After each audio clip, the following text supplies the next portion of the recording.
My name is Johnny Alimo. I'm 26 years old.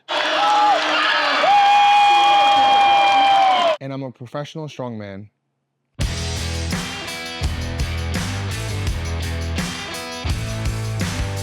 I've always been an athlete. I started when I was really young, when I was a little kid. You know, we did the whole Little League baseball thing, and you know, I was a pretty decent baseball player, but I was also playing basketball at the same time. It was around 8th grade when I decided to take basketball a little bit more seriously. We had a good team going back in high school, and that carried me all the way into college. I walked on at a local Division II school here in Long Island. I played my freshman year there, and pretty much after my freshman year was the pandemic.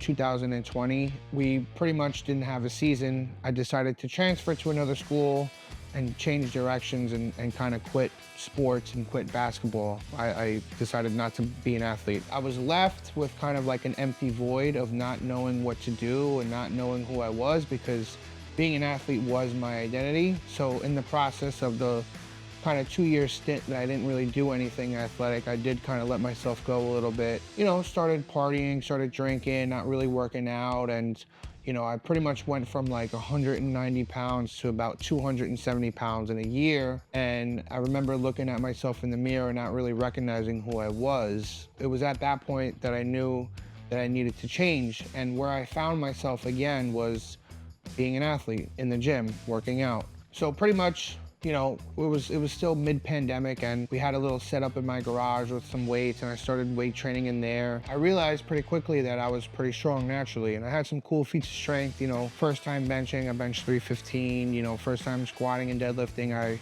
did 500 pounds. So it was at that point I decided that I wanted to take it a little bit more seriously, and that's when I decided to venture into powerlifting. I met a powerlifting coach, and my goal was to compete. I trained for about 3 or 4 months, and I did my first competition, and I was immediately hooked onto the feeling of competing again. But I ultimately didn't love powerlifting. It wasn't a sport that was for me. Due to my athletic background, I was still pretty quick. I could still jump and move, and powerlifting just didn't offer those things for me. That's where I found strongman. My first strongman competition was Brooklyn Strongest Man 2022. I got 4th place overall. I was happy that I completed my first competition, but I was hungry and wanted more. You know, I yearned to be on the podium, and I was disappointed that I wasn't on the podium. So I pretty much went away, and I just continued to get better, and I continued to sign up for as many competitions as I could fit into my calendar. I kept on competing until August 2023, when I started training for official Strongman Games. And this is that story.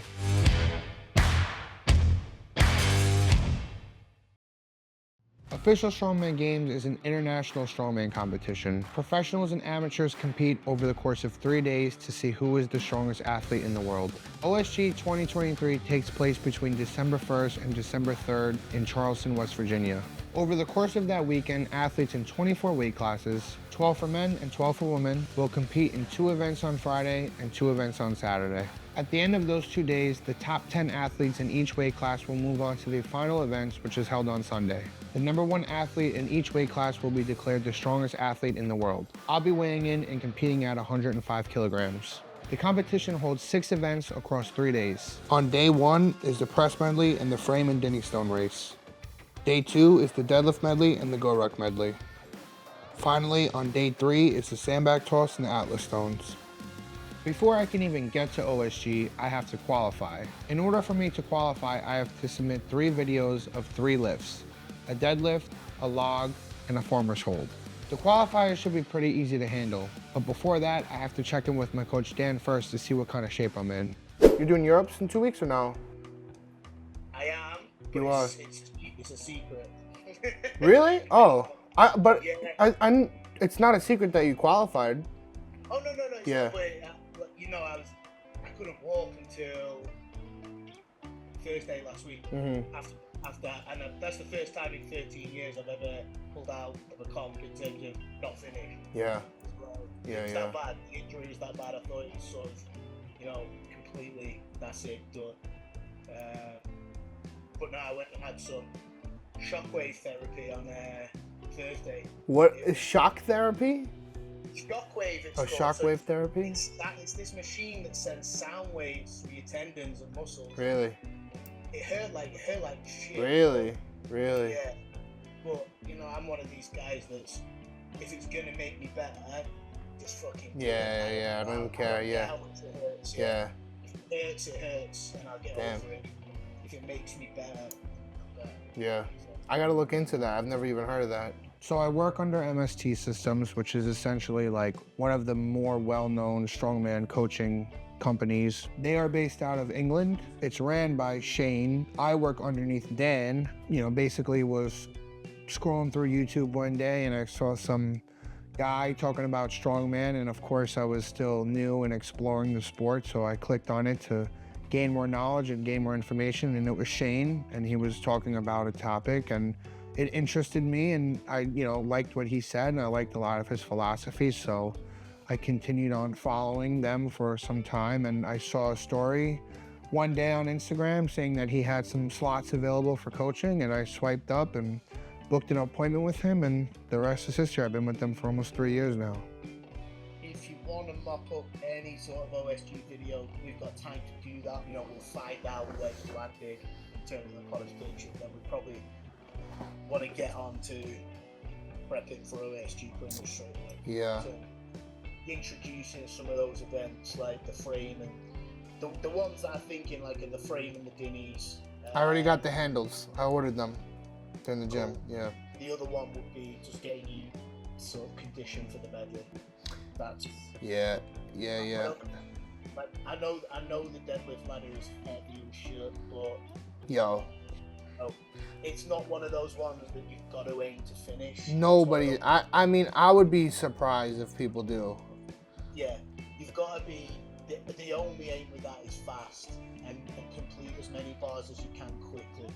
I think one of the biggest values that you get from having a coach is actually the relationship that you build. I think that anybody can put a number on a program and say, you know, do this amount of sets, this amount of reps, but it's more so about him getting to know me as an athlete and me getting to know him as a coach, and me as an athlete understanding what it is that he expects from me, and then him as a coach understanding what my body can tolerate, you know, what kind of protocols work best for me, what sort of exercises gel best with my style of lifting. Because it's an online scene, it's a little bit more challenging to build that relationship. Whereas like if you're in person with somebody, you can kind of get to know them quicker and a little bit easier because you see it in real time. Whereas when you're watching back a video of something, of technique or of a certain event, you don't necessarily feel those same emotions. So you do have to kind of express them verbally a little bit more to the coach. A good coach will be able to pick up on that and make the necessary adjustments. Whereas, you know, if I just get a program from ChatGPT or something like that, there's nothing to say that those numbers are inherently any better than the numbers that they give me, but they can make those real lifetime human decisions that, you know, only a good coach can make. The sandbag throw, that'll be a good event. I like throwing. Stones will be good. Oh, with stones, I definitely want to work on getting my one motion up. The only thing I'll say about them OSG stones is the platforms. Yeah, they're high as fuck, yeah. You know. So 60 inches the first one. That's like a press. Exactly. Exactly. So you're trying to one motion like, I think your first stone. 275. It's 120. Yeah. 125. 275. Yeah. Or 270. That's a heavy stone to one motion to 60 inches. Yeah. Well, we'll practice it. We'll get it in. Yeah, for sure. Yeah. Oh, yeah, for sure. Yeah, I think those numbers are solid across the board. Yeah. We'll be all good. Yeah. Get that nailed. Get your videos like recorded and done. All right. Let's go. OSG qualified. Okay. All right, Good, bro. man. Yeah, thank you for everything, Dan. Good luck with the prep and everything. Good luck with Europe's. Cheers, buddy. Thank you. Bye-bye. Thank you. Bye. Going into the deadlift qualifier, I was feeling pretty good. So this is good drill for your hip flexors, and also it kind of locks in the neutral rib cage too. Get the fuck out of the way. Some of the crew that was with me during the qualifier was one of my good friends, Nick. He's kind of like my first lifting buddy, if you will. another kid that was local to me around the same age as me, and I kind of noticed through Instagram that, you know, we were both kind of doing the same thing and around the same level, and I invited him to come to the gym with me one day off of a whim, and we just wound up becoming really good friends, and we stay, you know, lifting together to this day. I also have my dad around there with me too. He's always been in my corner for me. For whatever it is that I needed him for when I was younger, it was for him like being my actual coach, like kind of an X's and O kind of guy. And as our relationship kind of matured over the years, he's kind of turned into somebody who will pretty much, you know, do anything that I need of him. You know, if in this context in lifting, if it's somebody to help me put on my deadlift suit, or, you know, put on a pair of sleeves for me, or load the bar, help me clean up at the end of the day, you know, because all of these things kind of take away from the actual experience of lifting. You know, he's there to make my life easier, essentially. So look, ribs are down right here. I know. Your ribs are already down.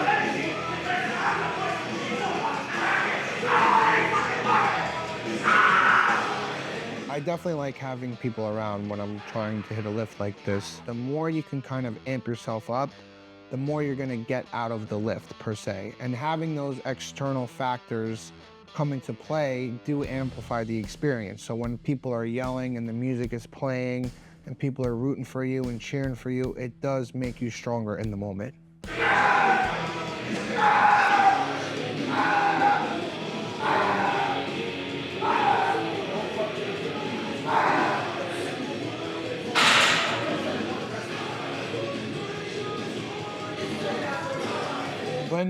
When you go for a big lift like that, you really can't have any kind of doubt. One, your training just has to kind of take over, and you have to just flow, be in the moment.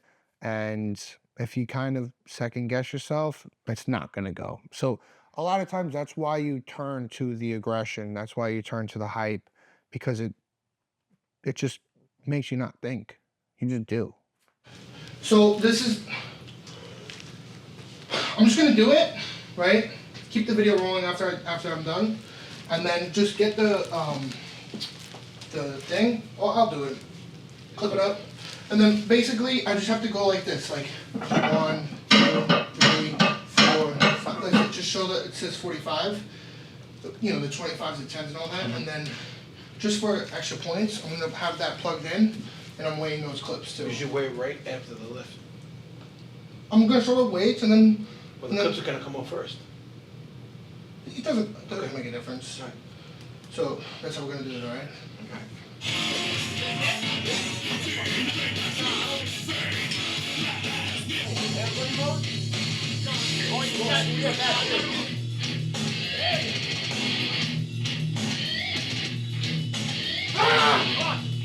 Let's go! Let's fucking go! He's good, he's good. Let's go! Let's fucking go! Fuck you! That's right. Let me hear your fucking war cry, motherfucker! Come on!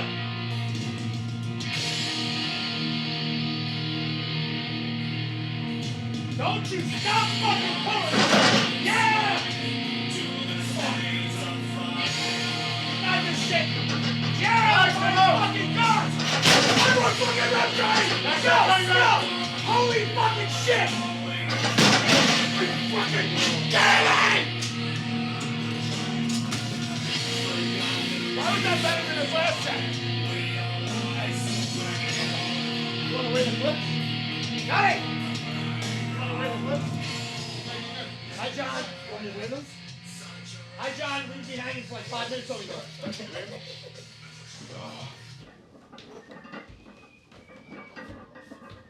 25. Coming closer. It's your first 45. It's your second 45. Can you push them so I can make sure the plate doesn't fall? We don't need to push them. No, yeah, just show them because I want to make sure it's going to fall off. 45. 3. 45. 4. Can you do the 45? 45.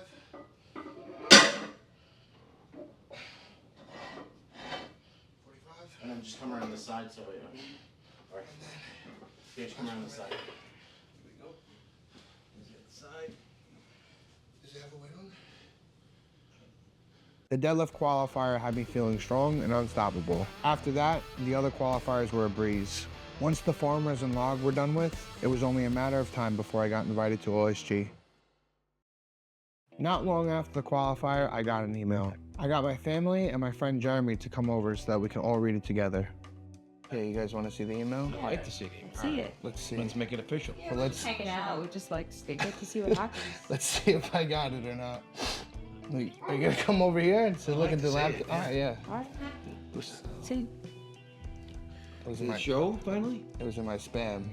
Oh, that's why. I couldn't see it. Yeah, that's I was why. sitting there for 3 days. Yeah, it could have been.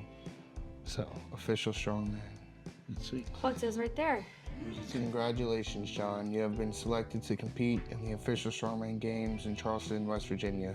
Woo! The order for the first event is determined by when you pay the entry fee. I will pay right away. You don't pay. You get that done. Let's get that. Please do this as soon as possible. Conveniently located in the heart of beautiful downtown Charleston.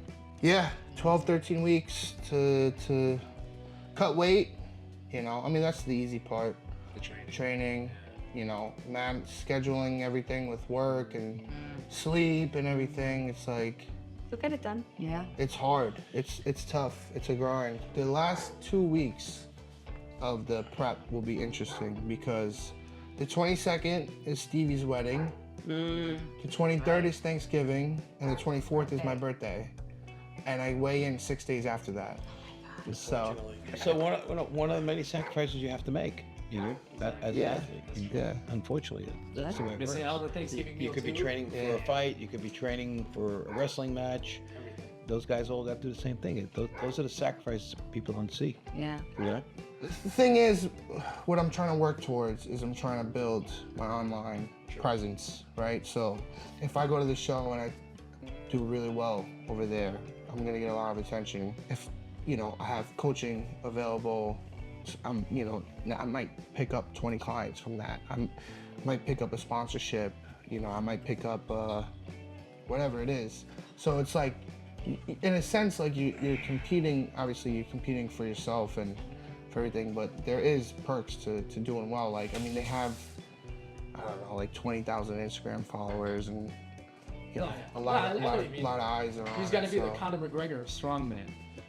To some degree, yeah. All right, what shirt size do I need? 2XL or 3XL? Two, right? Yeah. 31, yeah. Owen's strongest man. Seti, what do you think about John getting into strongman? 20, 22. I'm gonna say. You heard it here first. second. First place Please. winner right there. Yeah. You're big as stars. All right, Congratulations. thank you. Appreciate it. Very happy. Thank you, Jamie. Love you. Good night. Tag me. Send me the screenshot. All right. Sounds good. Love you. All right. What's your name? Not here yet. I'll get updated. Rat. Yes. Thank you. Right. Parties. Thank you. Thank you. All right. Love you. Okay. Love you. All right. Bella, what do we think about John getting into his strongman competition? What do we think? Where you going? What do you think, Bella? Are the accusations about you true, Bella? Are they true about you, Bella? Did you really try competing in bodybuilding? We bet Minx. Minx wants a Okay. little airtime.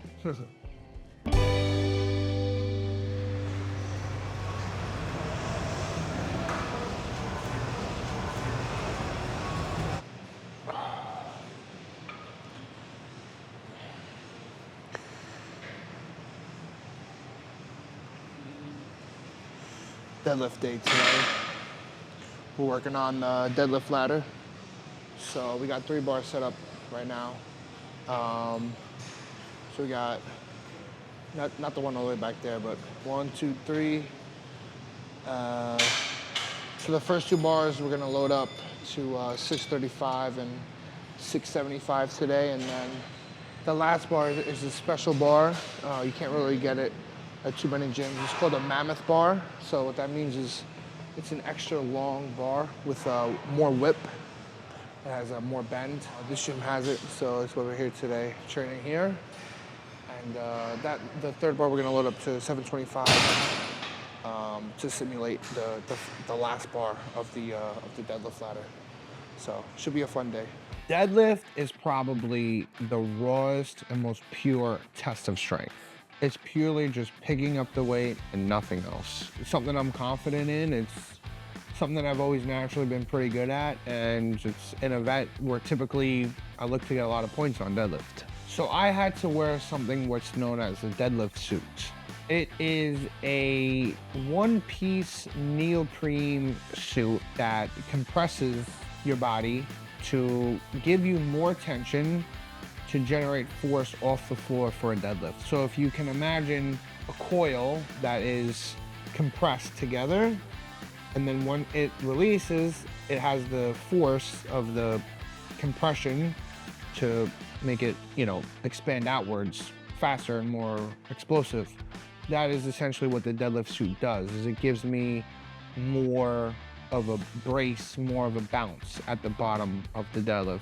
Also, it's another layer of protection on my lower back, so it kind of prevents injury a little bit more as well. Unfortunately, you need a little bit of help putting it on. It's definitely not a one-man job. Sometimes it takes multiple people to get it on. Try to pull it up. No, you already hit. Yeah, there you go. All right, well, I hate to tell you, yeah, that's good. You don't have to crank it. I can't get down to the bar yet. I'll tell you how much to do. Like 50% is good. Not, yeah. You hit the thing. Yeah. There you go. That's all right.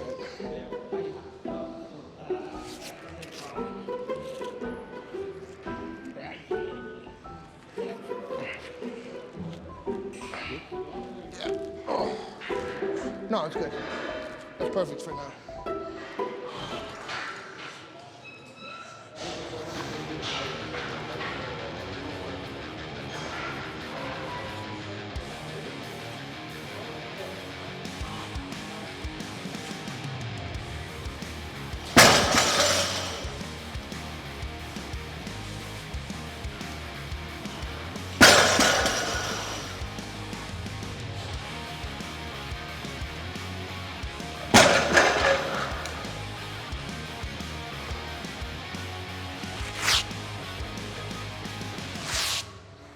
It felt fine, easy. I mean, it's nothing. It's not even 400 pounds.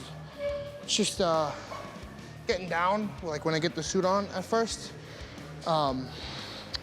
It's tight, so it just takes a little bit to actually get comfortable getting down to the bar.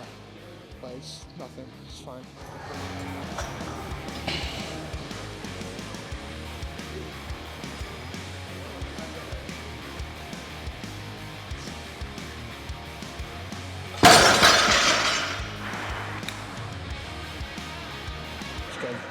Good. How'd that look? Really easy. Yeah.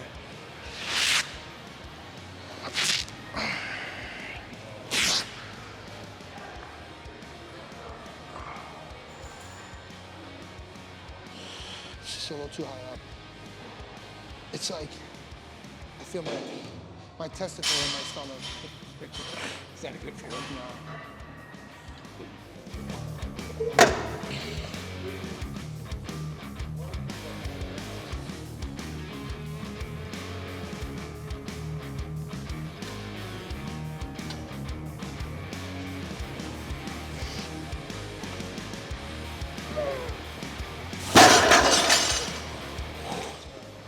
You know what it is? It feels so much different with the kilo plates. So much harder. Holy shit. Like, let me see how that moves.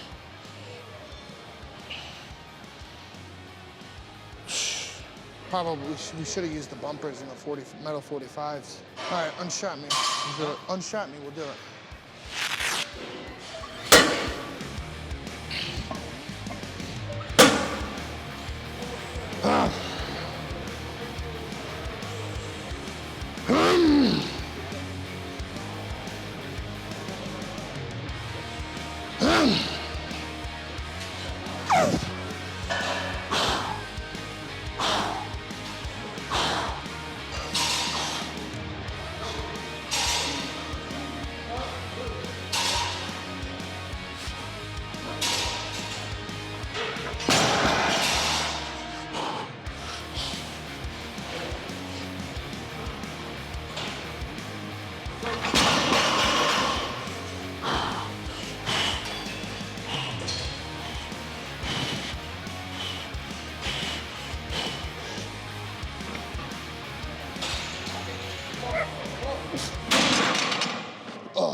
Yeah.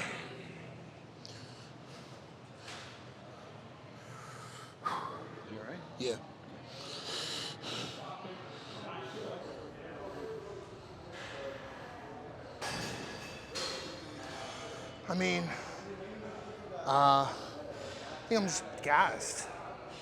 I think I'm just, I left the 800 7 days ago, you know. This is not far off from 800. Give it another try.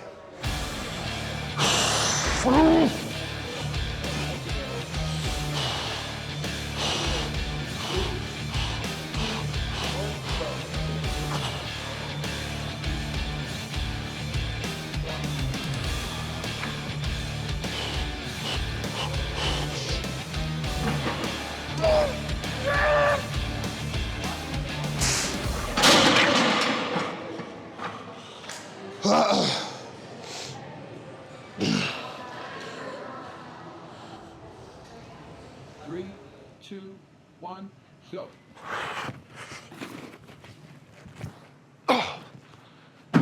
The sandbag toss is a unique event because it's all about explosive power and quickness. So it's pretty different from the deadlift. The more you can replicate the event in training, the better you'll do on it. So there's 6 bags in the competition. If you do have 6 sandbags to train with, that's a huge advantage. The other part is the throwing apparatus that you need to set up as well. I bought 2 10-foot tall 4-inch PVC pipe, and I physically put it over the top of one leg each of the yoke. So the yoke is in 2 parts. You can take the yoke apart if you slide the crossbar straight up. Athlete ready? 3, 2, 1, go! Good. Clear. Clear. Let's go, finish strong. Clear. Nice. Nice. Thank you. What is that, third? 30, 35, 40, 45. Not bad, right? That was very good. Yeah. Tonight I had my friend Nick training with me. Athlete ready? Right. 3, 2, 1, go! Clear. Clear. Clear. Let's go. Finish strong. Clear. Fuck yeah! Nice. It's always nice to have like-minded people around you when you're doing something to the extreme because they're gonna understand exactly what you need. Just finding the groove. Yeah, that's all it is. That's all it is. To be honest with you, I feel like with the 45, I could move closer and make it easier on myself, but You don't have to, I'm like, I know I gotta go for speed. yeah? Yeah. That moves good. Thank you, thank you. It felt pretty good training for the sandbag toss, so then I decided to move on to the press medley. Maybe I gotta. No. Imagine just 4K snaps. I believe. I'd kill myself. Okay. For heavyweight, that was like that. That's a car deadlift, actually. It's not far from it.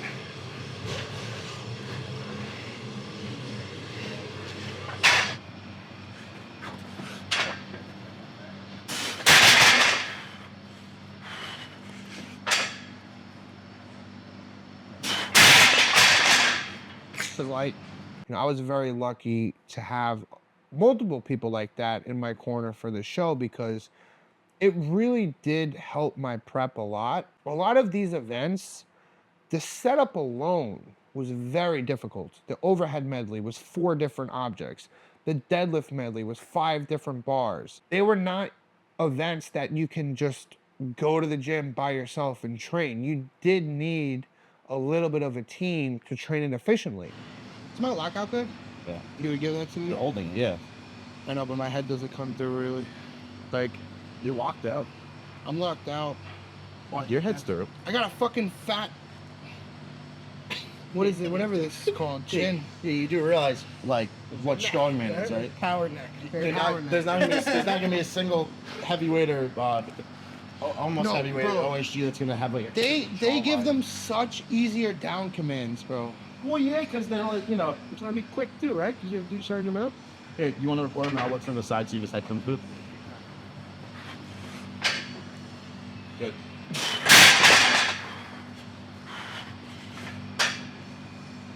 Good. That's fine. You're also pressing downhill right now. None of those guys were training for that show other than me. They just did it, because they're good dudes, really. So I was very lucky to have people like that around that time. Nice.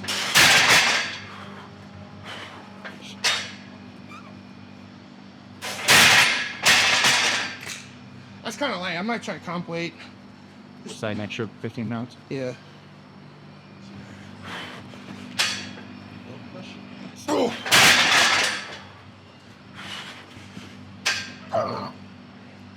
Fuck it, baby. So easy. Fuck. It's light.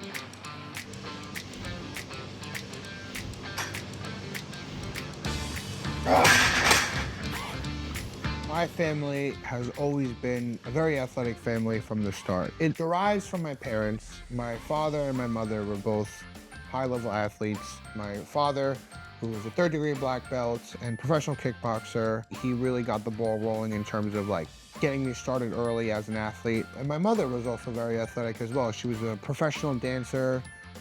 She danced competitively for many years. And my sister too. My sister Jamie truly was the one that got me into working out in the first place. Before I started lifting weights, she was already into it herself, and she kind of introduced me to going to the gym regularly and whatnot. So she has had her own kind of journey in terms of competitiveness and in the strength and bodybuilding world. So she's competed in bodybuilding a handful of times, and she won her national pro card a couple of years ago, and she's always worked out, and as a result of that, we've always worked out together too. Oh, this is perfect, because I had planned to do the same things What? today. Single arm pull down? Like lat pull downs, just like back, buys, and upper body. Yeah. Give me a single cable. Take that one over there. How many? Like 12 each side. Just warm it up. I haven't really explored this avenue so far in terms of talking about what I'm specifically trying to focus on, a little bit more sciencey. So all these exercises have a rhyme and a reason for it. It's not just, big strong man trying to get bigger, train back. That's partially part of it, but the point where I am right now in training is trying to stay as injury-free as possible.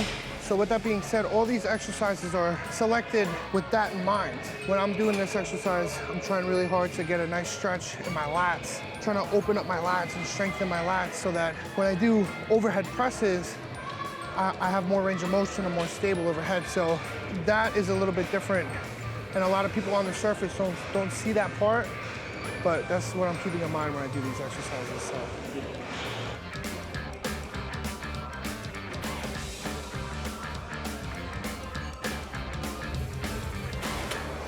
How's it feel? Pretty good. Yeah. I used to do this for my training, like these ones. Yeah. Can you straighten your arm out when you sit down? Fully lock it out or no? Like, what do you mean? When you're sitting here, can you fully straighten your arm out or no?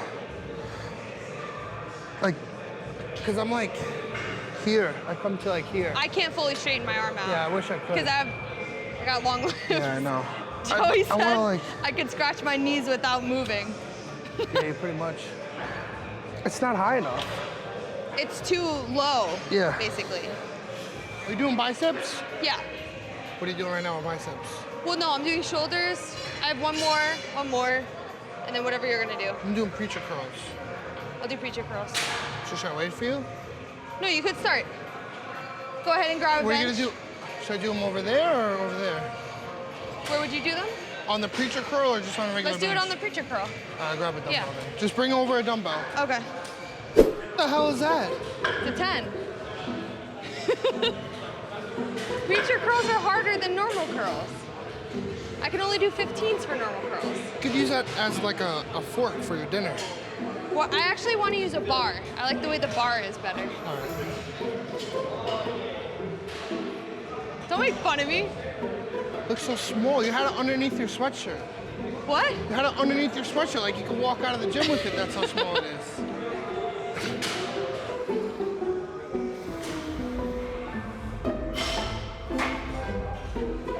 What are you doing? Like a rear delt fly, but up against the wall. So just like Interesting. here.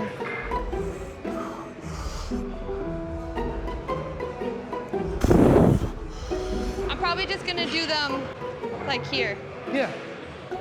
But what I do is the first 5 reps, Huh? the first 5 reps, 3-second eccentric. It's really hard. Like slow on the way down. Okay. The first 5, and then 10 regular speed. Get a really nice burn in your rear delts. And Are you keeping your elbows yeah, you just bent? bend, and then like think about your elbow is an extension of the end of the dumbbell. So you're flaring your elbows out. You're leading with your elbows. Get a really good rear delt. That's what that day was it was me at the gym, having fun with my sister, trying some new things, exposing her to a couple different movements that she's never done before. And it is a nice experience to be able to work out with a family member that you're close with that's into the same stuff that you are. So yeah, it was a good time.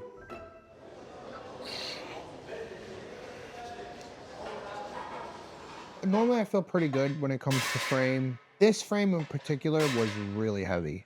The best open weight pro shows in the world, they do 800-pound plus frames, anywhere from 800 to 850.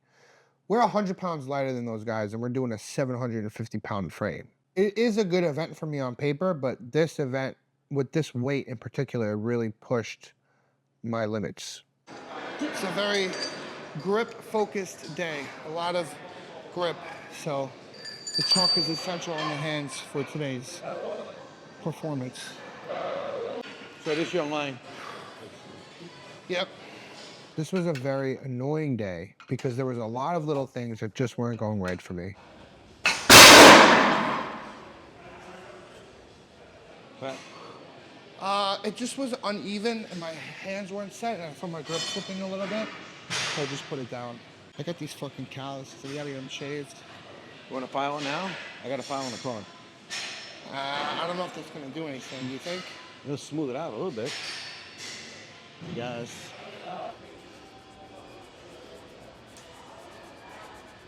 Athlete ready. 3, 2, 1, go.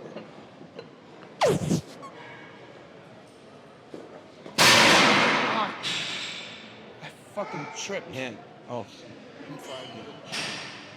Those the best sneakers for this? Yeah. Would you trip? Would you stubbed your foot? Yeah, I tripped on my own foot. My right foot.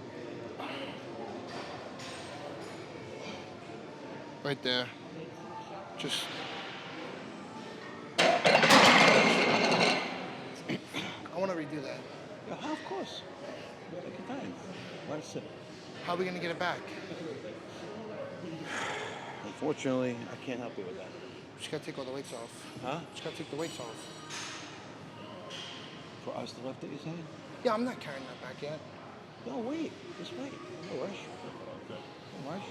Do you want me to loosen it up? I'll take Yeah, this. just take some of the weights off. Over here.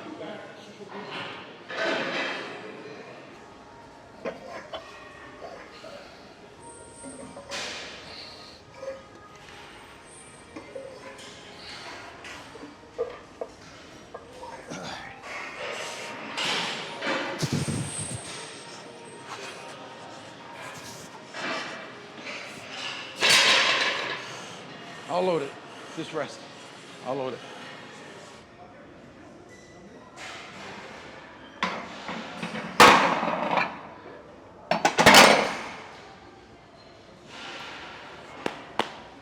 Three, 2, 1, go.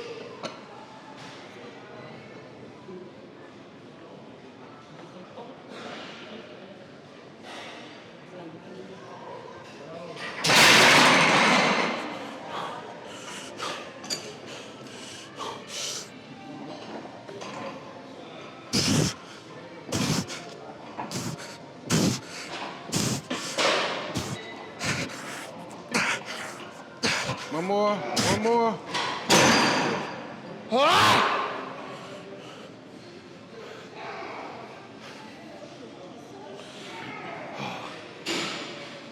After the frame, I moved on to the Atlas stones, and things did not get any better. One thing to definitely make sure that you get right is tacky. Basically, we're allowed to use pine tar on this event because the stones inherently don't have any grip on them. So using the pine tar helps us grip the stone. 310, up to the chin. Yeah.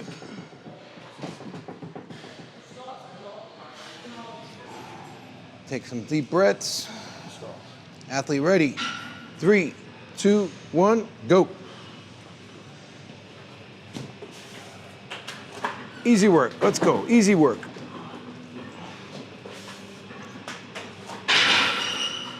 Flying through.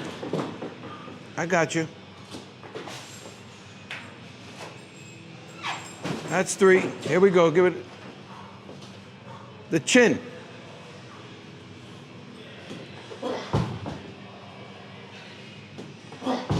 Take your time, let's get it done.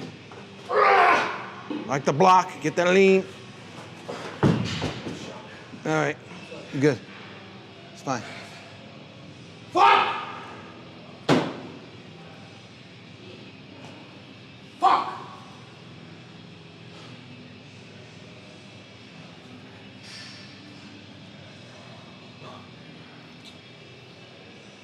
I mean, ideally, in a perfect world, you would go through a whole prep and you wouldn't fail anything, but it's just not realistic. You're pushing your body to places that you've never been to before. So it's inherently part of the process, but it still doesn't make it okay, or that doesn't make you feel good when it happens, right? So this was just one of those days where, I probably wasn't as recovered as I could have been, and my body was a little bit beat up, and my sleep or my nutrition might have been a little bit off, and it just wasn't a good day for me. But you got to keep going, and that's what's required in the sport, so that's what we did.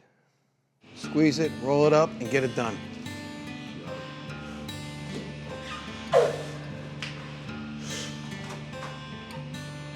Come on, baby, lean in, lean.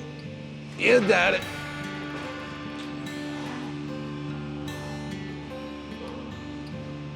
Good job. Now you finished. That's great. Yeah, let me get you. Belt. Yeah. I got down to Charleston on the Tuesday before the show. I flew down with my dad, and my mom and my sister were gonna meet us a couple days later. It was during this stretch of time that I started the water cut. It's hard because you're going through an airport and you're doing a whole day's worth of travel with no food, and you have to track your water intake throughout the day, so it's a little bit tedious. But for me, I'm typically in a good mood because I'm excited to leave, I'm excited to get there, I'm excited to get settled in to the hotel, so I can kind of keep my mind preoccupied with that. Once I settled at the hotel, that all changed. So, got about 7, got 6 pounds to make before I weigh in tomorrow morning. It's about 5 o'clock, so I'm probably gonna sweat in here for about an hour or so. Hopefully he could get to like 232 before the night is over, before like 10 o'clock. And if I'm around like 232, go to bed, wake up, be right around at weight. So I gotta put this sweet sweat on. Basically, it's just like Vaseline that opens up your pores and allows you to sweat a little bit extra. I haven't had carbs since about Sunday night was my last meal of carbs. And I did a water load starting Sunday. So Sunday was 2 gallons of water. It's a little bit more than it was about 2 gallons. And Monday was about 2.5, and then yesterday was a little over 3 gallons of water drinking. So actually, I went to bed last night. I was 252 pounds before I went to bed. And I woke up this morning, I was 238 pounds. So lost a significant amount of weight just from the water load alone. And then now the last 5 or 6 pounds, just sweat it out. And yeah, pretty much no food, no water for the rest of the day. And just being here, sweating. That's really it. This was the first time that I brought my own sauna with me. I figured since that we're in West Virginia, might not be the easiest thing to find a sauna. I probably could have found one. I just didn't want to take a chance. I just didn't want to have to go through the extra headache and hassle, because there's a lot of other variables that come into play. Like if you go to a sauna and it's not hot enough, you're kind of screwed. If you can only fit 3 people in there at a time and there's 5 guys in there cutting, like, you know what I mean? There's a lot of other factors that could come into play. So I just didn't want to deal with any of those. So I bought my own sauna and brought it to the hotel.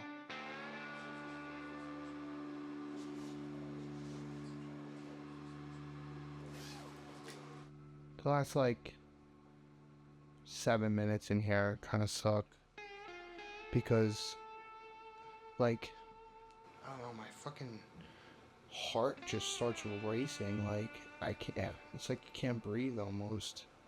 Just get like lightheaded, you know? Get like all dizzy.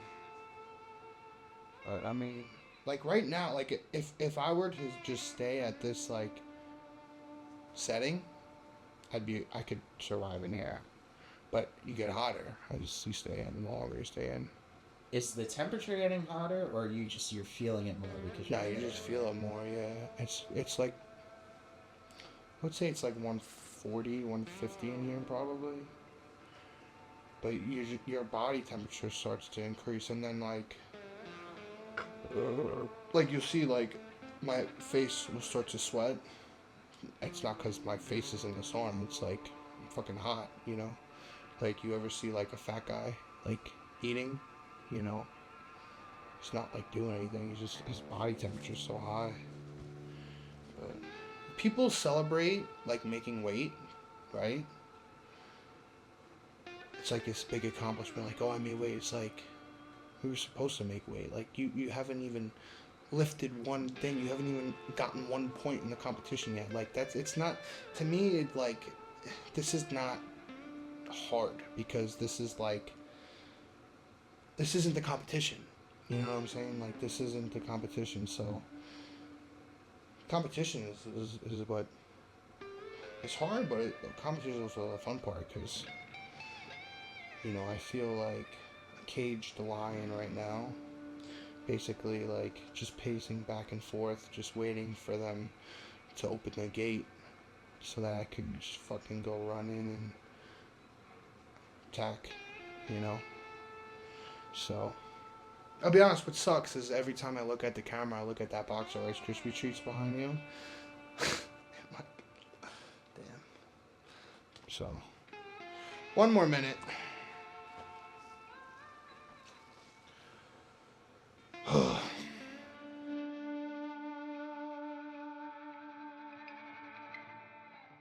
So anyway, this is a scale that I bought about 3 years ago.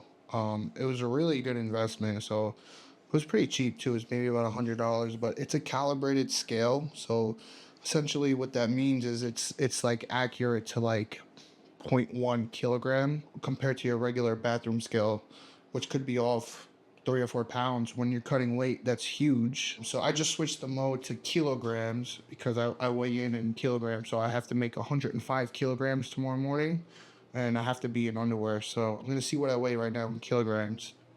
And yeah, we're 106.3. So 1 kg left to go, which is 2.2 pounds. So could either go to bed or go in the sauna for maybe about 10 more minutes. We'll see what happens by the end of the night. I decided to do 1 more round in the sauna, and then I called it a night. The next day was the weigh-in. My dad and I headed over to the venue where the show was taking place. Stepping into the venue for the first time was pretty cool. To see all the bright lights, to see all the graphics up, to see all the equipment being laid out. It was a good feeling. Upstairs in the arena is where they were holding the weigh-ins. You're hungry and you're fatigued, probably didn't get a good night's sleep, but you're running on adrenaline. You're seeing your friends that you haven't seen in a while. You're in a cool arena. There's people around, there's lights, there's cameras. So even though you're tired, you don't really feel it, and all you kind of feel is excitement and happiness to finally be there and to get the weekend started. When you step into the tent, you know, it's at your best advantage to take your clothes off so that you're the lightest that you can be to weigh in.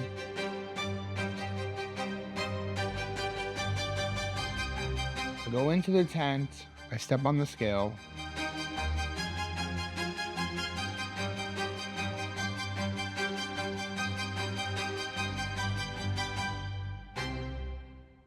I made weight. So that first bite of food or that first sip of liquid after making weight is the best feeling in the world. It tastes like water straight from the heavens. It's so good. Even after the snacks and the water, I still wanted to get an IV in to help get myself back to shape.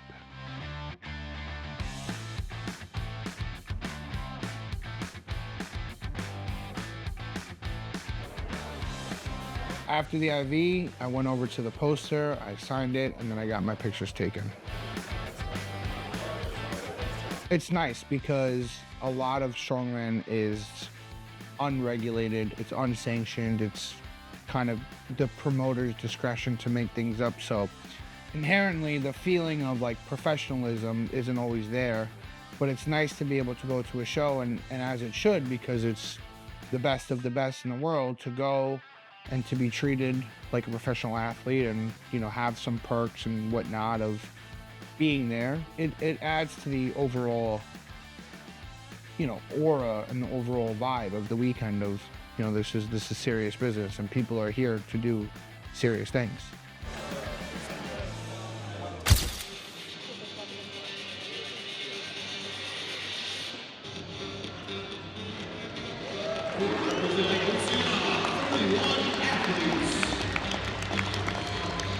So we started off day one. We had to get there a little bit early to do the flag ceremony where they call us up by nation and we kind of walk out with our flag and which country we're representing. So I had my uncle's flag with me. He passed away before I was born, but he was in the service. And I used his flag, so that was pretty sentimental to me, and I know it meant a lot to my mom as well. In terms of the actual experience of the ceremony itself, I think it was cool for me to be out there on the competition floor for the first time and get an aerial view of the arena and the crowd and the seating. And in a way, it kind of made me feel small a little bit because the arena was so big. So it was a good kind of warm up for me to understand the feeling of what it was going to be like to be out on that floor.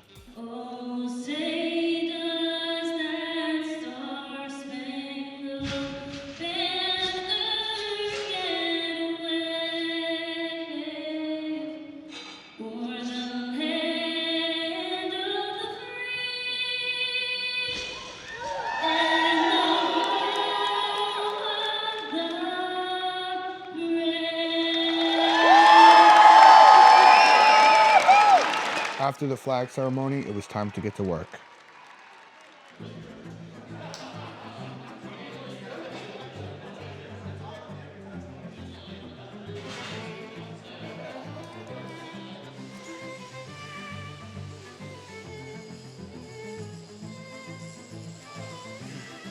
Something that happens all the time whenever you go to a big arena show is they tell you you're allowed to start warming up and you're the 7th class to go, meaning that there's ample time for you to get your warm-up in. And because everybody's nervous and because everybody is sped up on that day, what happens is people panic and they warm up too early and they blow their load way too soon. So my strategy with that going in was I tried to time out exactly how long it would take me to warm up in accordance to how much time I had before I thought I was gonna go on. So when I knew that I was about an hour's worth away from going on, that's when I would start my warm-up rituals, stretching, getting massage. My dad had something that was called a Graston, where you basically, you wind up scraping the muscles, and I was doing it on my scapula because I historically have a tight upper back, which limits my overhead mobility. So he's just warming it up, loosening it up to make sure that my overhead mobility is good. Feels pretty good. Once I was about 30 minutes away from being out, I know personally it doesn't take me too long to get warm. I just need a couple of touches on the equipment. I went, I did that. I conserved as much energy as I could in the warm-up room because I know it's gonna be a long weekend. And then I go out and perform. Here comes our next group of athletes now in lane number 1, representing England, Thomas Hollins. In lane number 2, Johnny Alimo. In lane number 3, Daniel Hughes. In lane number 4, Christian Von Arneson. 38.92 seconds the time to beat.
Finishing the press medley gave me enough points to finish 4th overall. I hit the first barbell, that was good, that was easy. I hit the second lift, which was the dumbbell, that was good, that was easy. Then I got to the yoke. That yoke was giving everybody problems because of the way that it was built. It was built on a curve, meaning that it would rock back and forth. On the ground, it would rock back and forth even more once you got it off the ground. So the center of balance was very difficult to manage. In the rules meeting, they specifically told us that we're not allowed to drop any of the implements from behind our neck. It has to drop in front of us. People were getting down calls, dropping it behind them, because of how difficult the yoke safe press was. When I went, I pressed it on my first attempt. It was a good press, I got a down command. I don't know how it's even possible because I didn't even have the mobility to do this, but I dropped it behind my neck. I believe that the judge made the wrong call in the moment. They gave that call to other people. So I went, I redid the lift, and I went and pressed it again.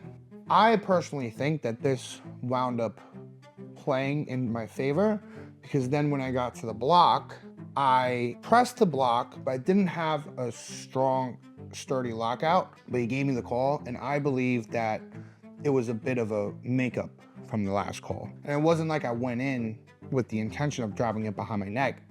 I just think because I was it's like so much adrenaline and everything, like my body was just able to do things that I normally can't. And I just went and I just happened to fall behind my neck, and the judge was like, nope, gotta go back and do it again. I didn't finish the fastest, meaning I didn't win the event, but I still did finish, which is important. And that earned me a significant amount of points, and I finished 4th overall in that event, which is really good. That was just the boost that I needed going into the frame and the Dinny Stones. The frame in the Dinny Stones is a little bit more of a lower body, lower back dominant type of event. So those were some of the muscles that I wanted to warm up. Get the hips warm, get the feet warm, get the glutes warm, just do some activation drills with that. I did have a little bit of an equipment malfunction. I have just a belt that has a lot of wear and tear over the years. So I came prepared. I did not miss anything in my packing of items for this trip, and I had the necessary tools with me to make sure that I can fix it and that it won't be a problem for the event.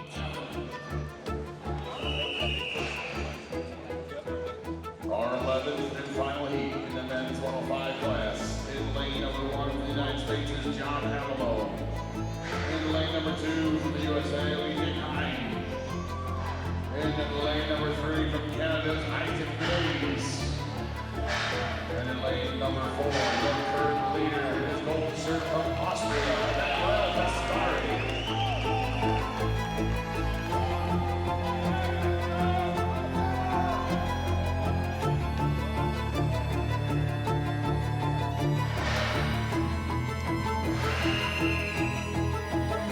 Athletes are on 750 pounds and 27.81 seconds the time to beat. John Alimo in lane 1. Vascari a little bit more recklessly. He has completed his frame. Now he's on those big stones. There we go. Alimo with the lead. Vascari looking to keep those stones onto his thighs. He's going to finish this course.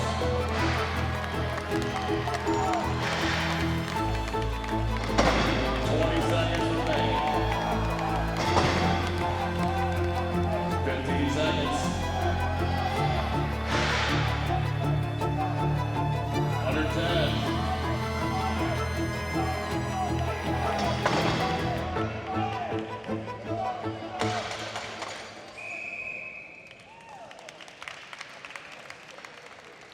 I felt really good about this event, but there was some controversy.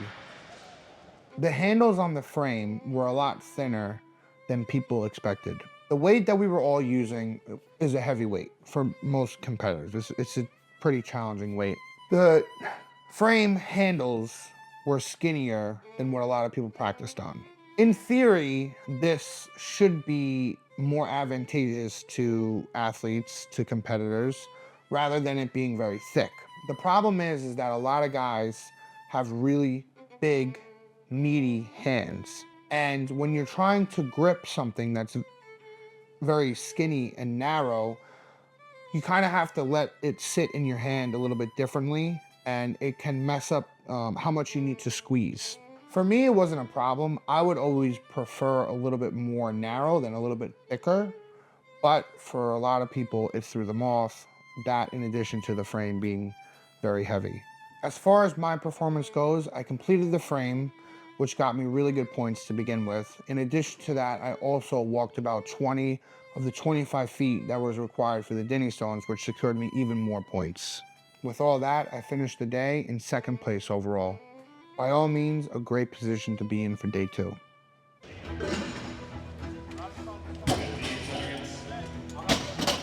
To start off day 2, we had deadlift, which is historically one of my better events. I felt good going into it. I felt confident that I was gonna have a good run on this and continue my positive momentum.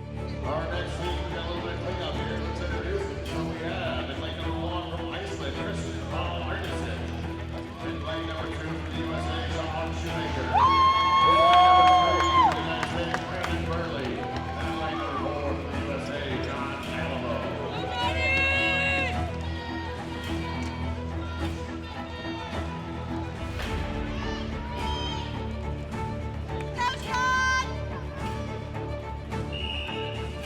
Athletes are weighing 635.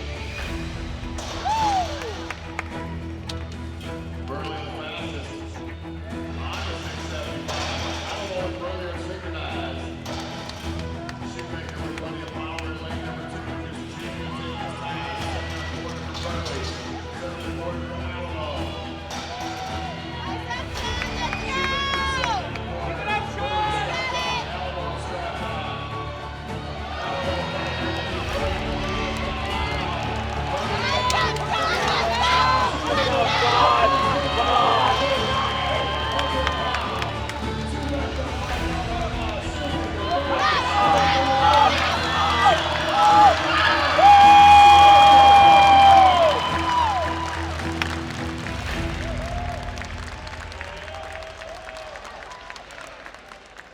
It felt pretty good on the first 3 bars. I got through them fairly quickly. I stepped up to the 4th bar, and it's a weight that I've hit before in training. Although it's a tough weight for me to hit, it ultimately didn't wind up going up. Part of the reason was I felt a little bit of a twinge in my chest, actually. I felt some tightness in my chest just from squeezing so hard that, you know, I decided it wasn't worth it to kind of push past that, so I wound up putting the bar down. Also, during the warm-up, I think that I may have gone a little bit too heavy, and I think that that played a role into my performance in the event. I knew I wasn't gonna get all 5. I was hoping I would have gotten the 4th bar, and I got about 3/4 of the way there, so it was like, it was 50-50 on any day. You know what I mean? Like, you know, I would have bet money that I probably would have gotten the 4th bar, and I got it to like here. You know, there's just a couple inches I really got stuck. So yeah, after the event, I went and talked to my mom. I went to talk to my sister, and it's nice to just see family there because it kind of helps keep you grounded. It keeps you level-headed. It also helps to keep things into perspective that, you know, you are there, you're showing up, you're giving your best effort, and that you're still doing good. So it's nice to have the family around during the competitions. I really thrive off of that.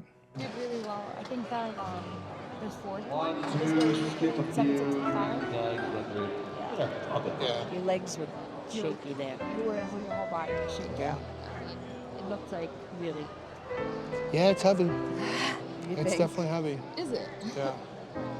It's also nice to have friends and coaches around because after the event, I spoke to my nutrition coach. We just got down to business. He told me what I need to consume in order to help fuel me for the next event. I got that in, and the preparation started for that event. On the plus side, because I finished those 3 bars very quickly, I was still tied for 3rd place overall in the competition. So I was still very happy about the performance. It was time to lock in and get ready for the Go Ruck medley. With this event in particular, with the warm-up, what I was looking at was the actual implements themselves that I was going to be carrying because they were new to me. I've never carried those implements before. I've had similar things in training, but the shapes were slightly different and the weight distribution was slightly different. So I was really just focused on being confident in the fact that I know where to put my hands on the implement when I go out to do it for the event. So that's what I was trying to nail in the warm-up room. Another important thing to note on any backwards drag is the actual traction on your shoes and in the competition floor. Because we're in an arena, there's a chance that the competition floor could be quite dusty and that you're not going to have a lot of traction. What I was advised to do by my good friend Andrew Clayton, who is quite the strongman tactician, was to actually spray the bottom of my feet with something sticky with my bearskin. So bearskin to the spray, because that would give me grip inside of my sneaker to then push off and that my feet won't slide anywhere. For the duration of the competition, we would go out in the event based on the order in which we placed in the last event. For this event, because it was the last one before the finals, we went out in the order that we were ranked in the competition. So I was tied for 3rd place overall, so I went out in the last heat. It was Emmanuel Pascari in 1st place, Dan Hughes in 2nd place, and then me and Brendan Burley tied for 3rd place overall. Our final heat of athletes in lane number 1, it's USA's Brandon Burley. In lane number 2, it's USA's Johnny Alimo. In lane number 3, it's the United States' Daniel Hughes. And in lane number 4 from Austria, Emmanuel Pascari.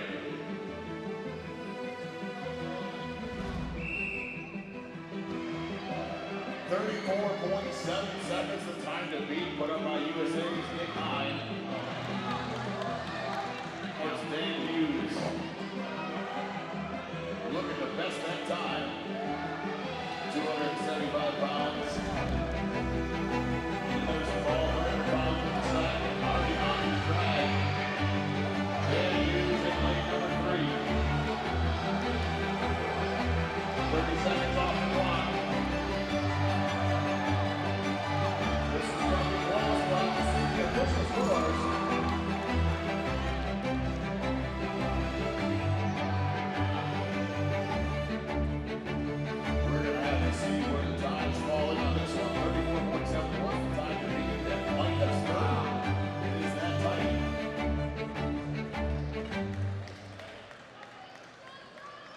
So it was a good competitive heat.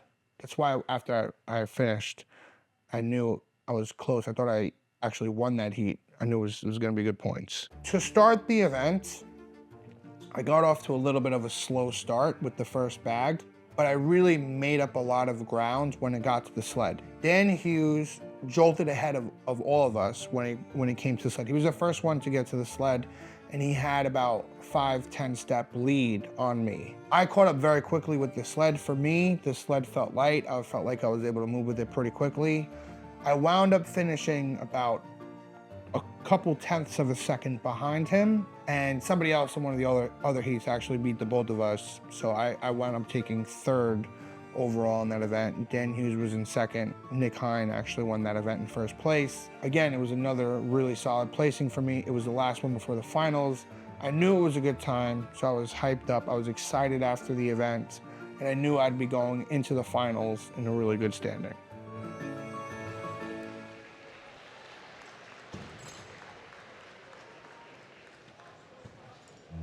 Day 3 is kind of a weird vibe because you're obviously, you know, in the elite category, if you will, of people that can even make it to the competition, let alone make it to top 10. So you'd expect the energy of day 3 to be, you know, off the walls, off the chain, but it's actually quite the opposite because it's the third day of a very hard competition. People are tired. You've been there all weekend.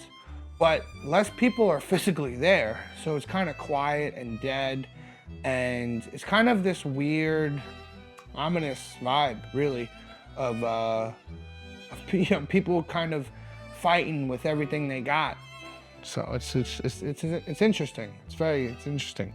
Warming up for the sandbag toss, you got to take into context of where we are during the weekend. It's a long weekend. We've done a lot, very physically, mentally draining. So anything you can do to kind of mitigate some of those symptoms, whether it be a massage gun, a foam roll, or some type of stretches to get the core body temperature warm, you're gonna do. Is it gonna fix anything in the moment? No, but it is something to just kind of do and get the body moving a little bit. 5 minutes and 15:43, 7 seconds is still the time to beat, but my Irish back to Kegel. 2 heats remain. This is heat number 4 of 5, and lane number 1 will be Brandon Burley. In lane number 2 will be John Alimo.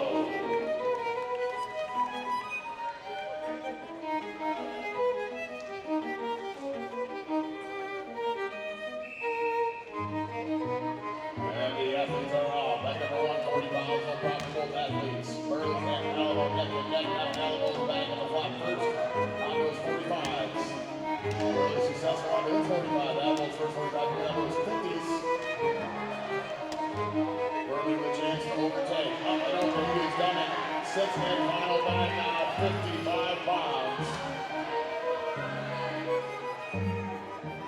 30 seconds remaining. He has done it.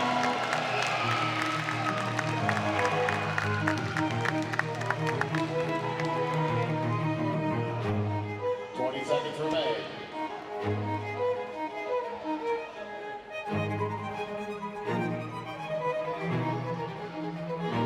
10 seconds.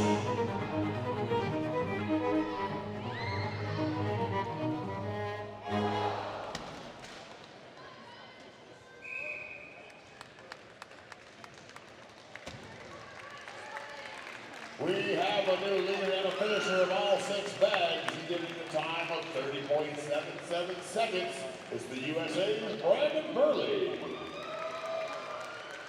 When it comes to this event in particular, the reason why I did not do good on this event, I can confidently say, was because of the way that I warmed up on this event. So if you take a sandbag throw, by definition, it's not a movement that you can grind out.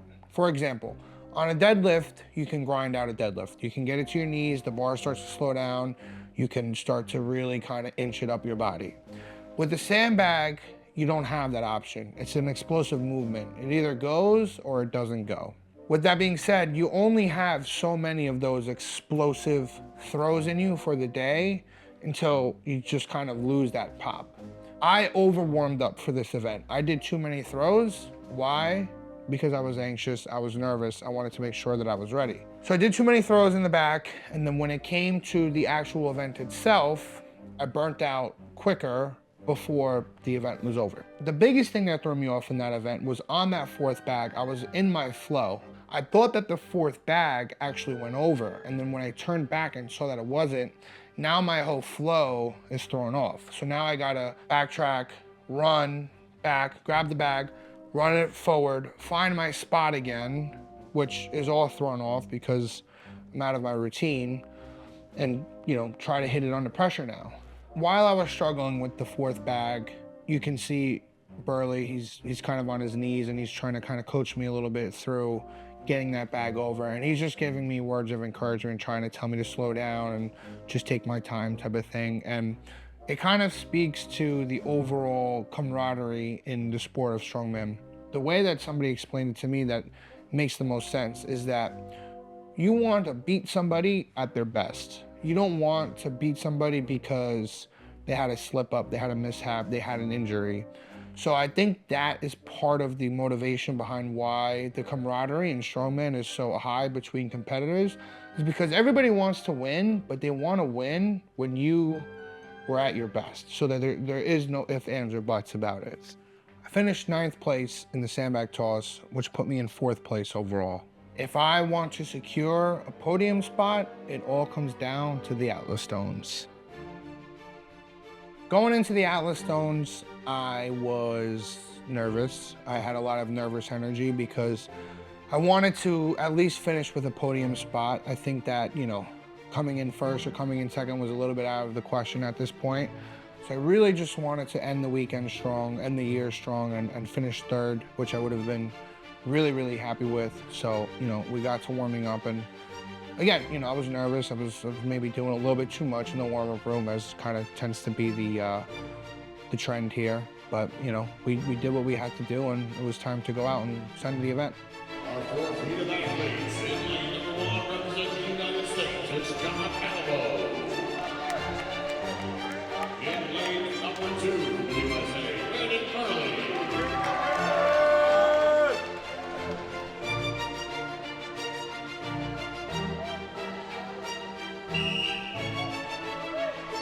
Off they go now, 49.967 is the time to beat. Brandon Alimo will top very comfortably at 275 on the 300 Alimo. Slightly in the lead now. Neck Burley puts his 300 in the hole. First to the lap is Burley, 3 1/4. Up and down. Almost successful 12 off the 350. Brandon Burley in lane 2. John Alimo in lane 1. Now it's Alimo in a slight lead at 2 350 on the 375. The 5th stone. Burley to the line first. 350 to pop. Up and down. Oh, a huge left shot on the 400. Alimo looking around. He hits 375. 15 seconds remaining. Number 10. Less than 5.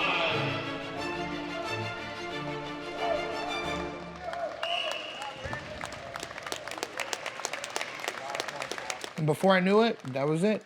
That was the end of the weekend. So the event starts, and I come off pretty hot. I get the first one pretty easy. Second one goes up pretty easy. 3rd one went up smooth.